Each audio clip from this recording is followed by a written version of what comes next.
Yo, yo, yo, what's up, everybody? Welcome to another episode of My Perspective Podcast with your boy, Big Hulk. Thank you for another week tuning in with your boy for another episode of just some great conversation. Check this out. You know, everything I say from the heart, off the dome, take it with a grain of salt. But I hope what I say resonate with you. I hope it provoke your thought, and I hope it provoke change, man. But if not, man, no harm, no foul. It's in my perspective. You know what I'm saying? Let's get to it. And check this out. So, your boy done written his first book. I got my first book complete. It's out on Amazon right now. Check this out. I don't have the book in front of me, but I'll show you a picture. Hope you can see it. That's my first book. Hope y'all can see it. Name of the book is called Lessons Love Left Behind. The book is written in honor of my late fiancée. Her name was NJ. We had a 3-year relationship. She died unexpectedly due to complications from COVID. And within those 3 years, you know, she was a tremendous blessing to me, a tremendous bonus to me. She was a tremendous wisdom to me, guidance. I mean, she was everything to me. Um, just a moment.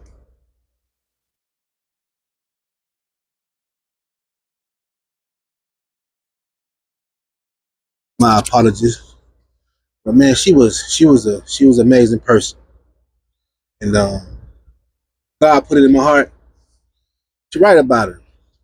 In the beginning, I wasn't gonna write about her because guilt, confusion, shame, just questions about why she died, why she had to die, things of that nature.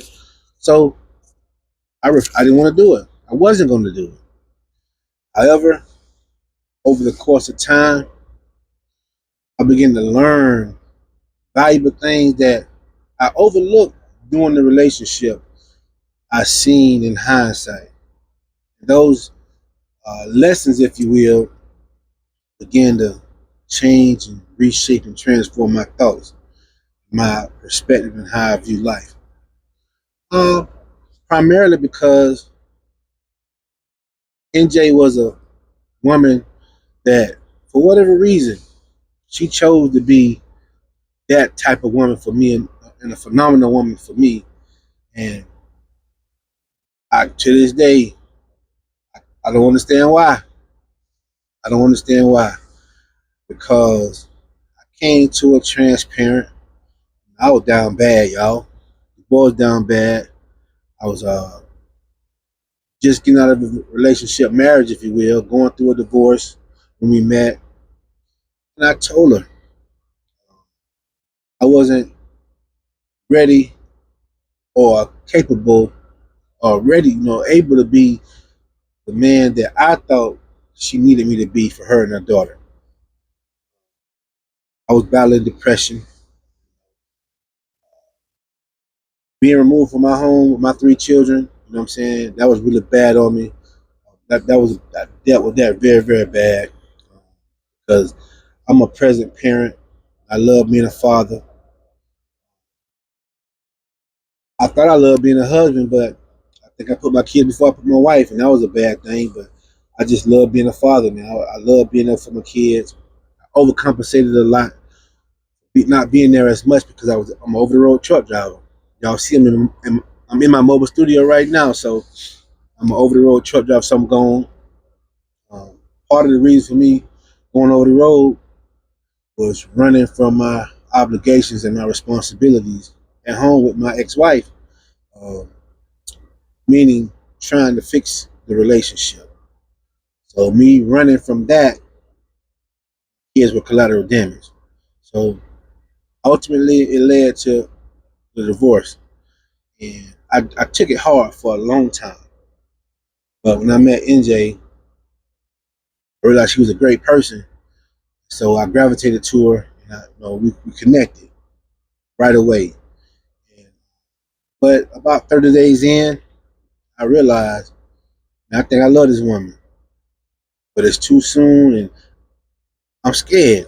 I didn't think I was gonna fall in love with her that fast. I'm just thinking casual, something to do to get me through my divorce process, my divorce proceeding. Man, she grabbed a hold of me with her love and her affection, her knowledge, and she just had my back. Couldn't shake it. I tried though, but I told her, let's just end this before it get too deep, right? And thing that got me above everything she done for me over the course of our 3-year relationship, the thing that got me, couldn't shake it. We've been together about 30 days at this point. She told me she believed in me. I had never heard that before by any woman ever in my life, any person for that matter, uh, particularly the women in my life. Nobody, nobody ever told me they believed in me. She was the first person to tell me they believed in me. When she told me that, it, it, it baffled me. I was befuddled. She also told me that I remind her of her father.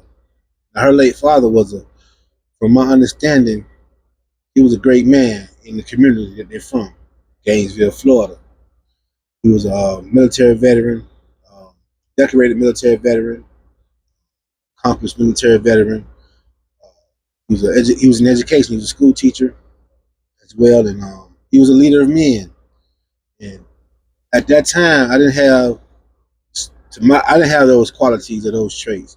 I was just a truck driver, going through a transition who was just down bad. I didn't give up on life, but I just knew at that time I was at rock bottom, trying to figure things out to get back on my feet. She just told me that. When she told me that, I remind her of her father.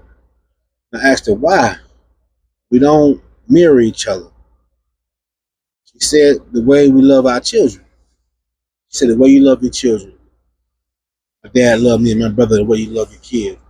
And that stuck with me. So I hung in there because that was like a boost of confidence, a boost of encouragement, a boost of energy to hear her say she believed in me. It was like a battery in my back. And I just began to grind harder, try to do better and be better so I can be the man that I thought she needed me to be. So that I can keep that image of her father in her eyes towards me. I know it may sound, crazy, silly, I don't know, but that was important to me because I never had nobody tell me they believed in me. And I'm the type of person, when I'm in a relationship, I give my all to the relationship and I sacrifice myself for the sake of my relationship for the most part. And that's what I did for this relationship. But she told me, I'm gonna hold you down till you get on your feet. She did just that. And, this is some of the things that she did for me in the course of our relationship.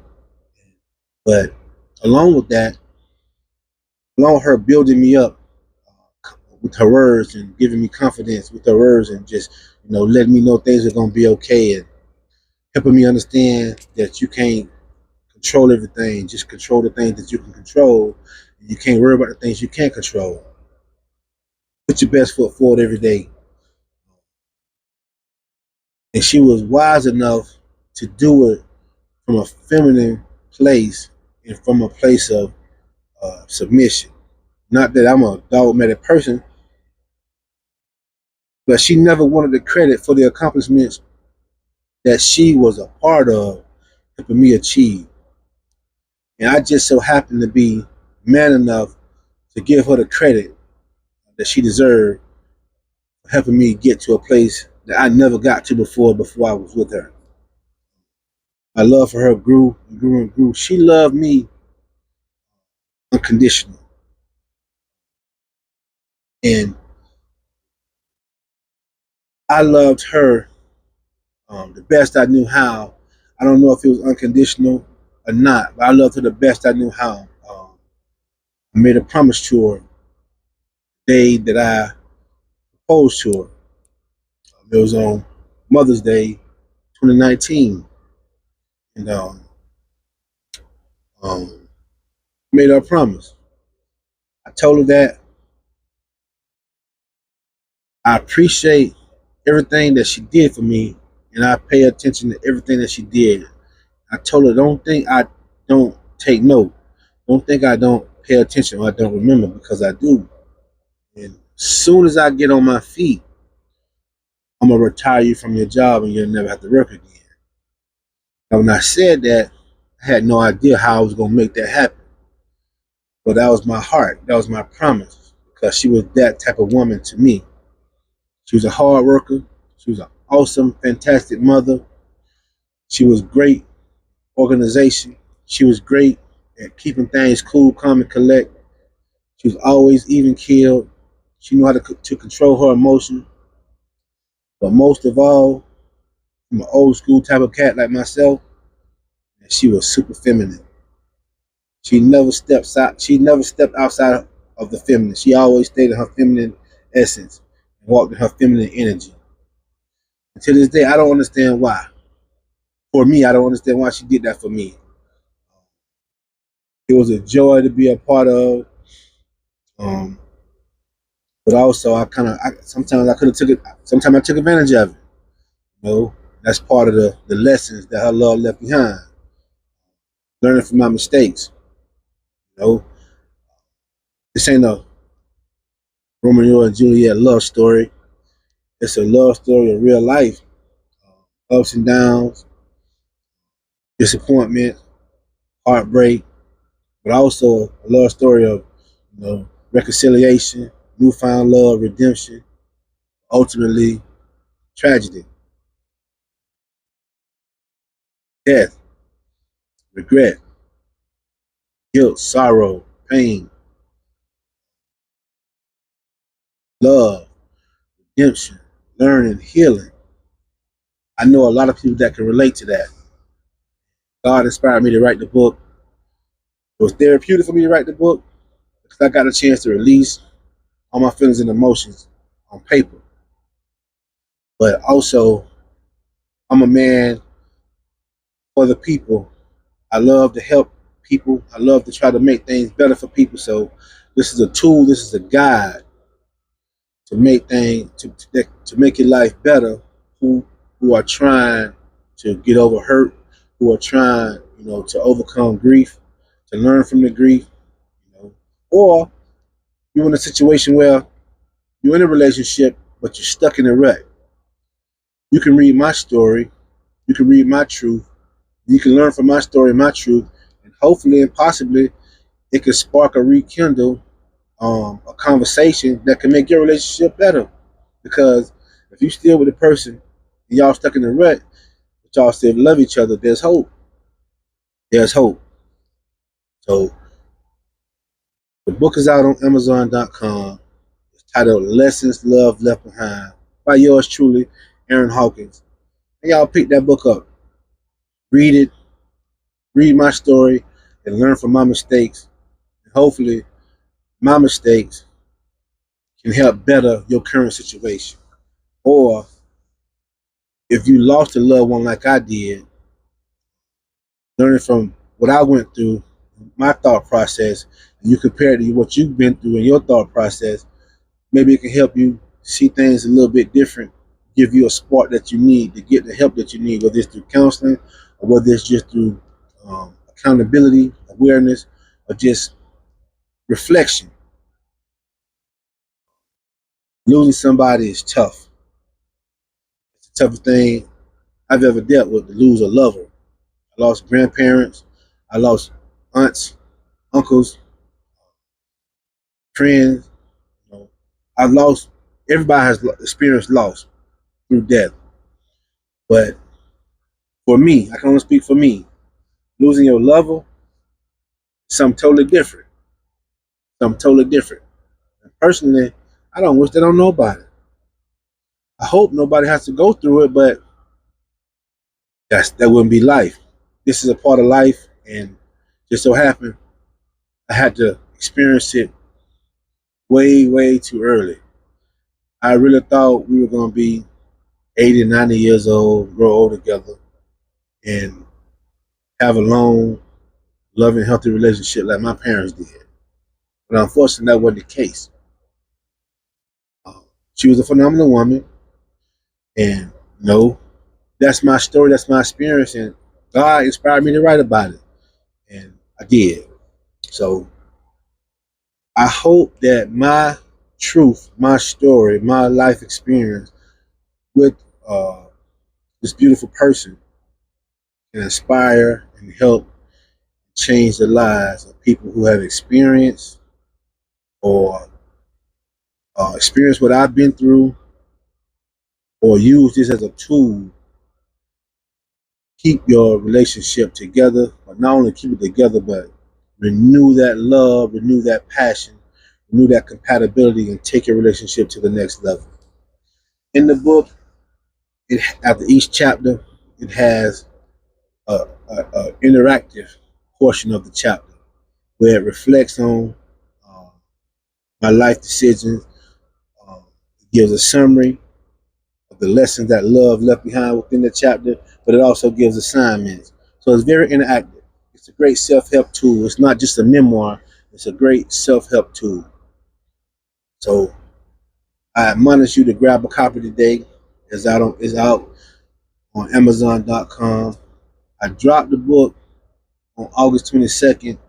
That date is so significant to me because that was the day that she passed away. So my main goal was to make this book as a tribute to her and to honor her legacy, her love, her kindness, her grace, her wisdom. She was a wonderful kind person. But one thing I want to say to the readers, the way I express my love for NJ is not to diminish anybody else in their love in their relationship. I'm quite sure, I know for a fact that if you've been with a person for an extended period of time, the way I love NJ, your partner love you the same way. I just believe that because you can't hang in with a person that long and just be bitter and miserable. It got to be something in that relationship that keeps you coming back. I don't care if it's the man that you knew before. I don't care if it's the woman that you knew before. It's something about them, he or she, that keeps you coming back and keeps you showing up. So let the book be a tool and a guide and a self-help uh, piece to help you make things greater in your life, whether it's overcoming grief, whether it's learning how to get on with life after loss, or a tool to keep your relationship intact, give you wisdom keys, and like I say, learn from my mistakes. I teach from my losses. I teach from my mistakes. And this book is another piece of evidence showing that how I learned from my mistakes, but how I cherish the memories and the beauty of what I have. So grab your copy today, Amazon.com. Lessons Love Left Behind by yours truly, Aaron Hawkins, aka Big Hawk. And I'm gonna land the plane right there. I'm sorry I didn't give you no personal development. Well, I'm not sorry I didn't give you no personal development keys today.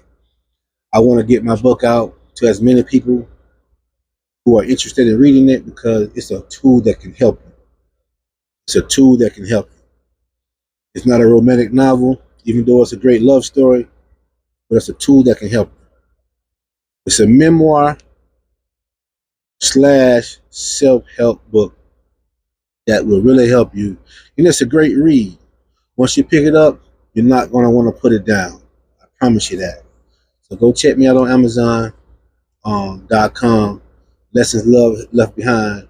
Or if you want to email me or inbox me, you can do so in the chat. I'll reach out to you and I'll mail you a copy, autograph. Your choice, your pick, but I admonish you to grab a copy today. That's it for this episode of My Perspective Podcast with your boy Big Hawk. Until next week, and I love y'all. Peace.